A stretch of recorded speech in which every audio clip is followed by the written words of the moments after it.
वो रात जब मंदिर की घंटी खुद बजी, उस रात जब पूरा गांव सो रहा था, तब बंद पड़ी मंदिर की घंटी अपने आप बजने लगी। ये बात है एक छोटे से गांव की। नाम था शिवपुर। गांव के लोग कहते थे कि इस गांव का शिव मंदिर पिछले कई 100 वर्षों से बंद है, क्योंकि वहां एक रहस्य छिपा है। एक ऐसा रहस्य जिसे आज तक कोई जान नहीं पाया। कहा जाता था, जिसने भी मंदिर का द्वार खोलने की कोशिश की, या तो पागल होकर लौटा या कभी लौटा ही नहीं। इस वजह से पिछले कई 100 वर्षों से मंदिर बंद था। न कोई पूजा, न कोई आरती, सिर्फ सन्नाटा और हवा में तैरता हुआ एक अदृश्य डर। वो खौफनाक रात आज अमावस्या की रात थी। पूर्ण अंधेरा, तेज हवाएं और गांव पूरी तरह चुप। तभी अचानक टन टन टन मंदिर की घंटी बजने लगी। लोग कांप उठे।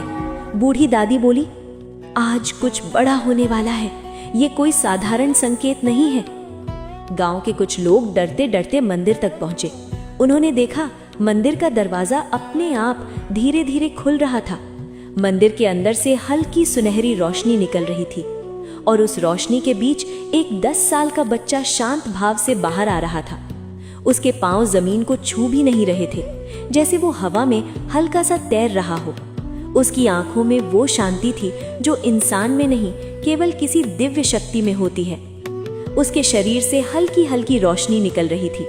गांव का हर व्यक्ति स्तब्ध था। बच्चे ने सिर्फ एक वाक्य बोला, समय आ गया है। और जैसे ही उसने ये कहा, अगले ही क्षण वो बच्चा गायब हो गया। पूरी रात कोई नहीं सो पाया।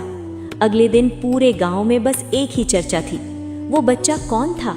मंदिर कई 100 वर्षों बाद कैसे खुला? समय आ गया है, इसका मतलब क्या था?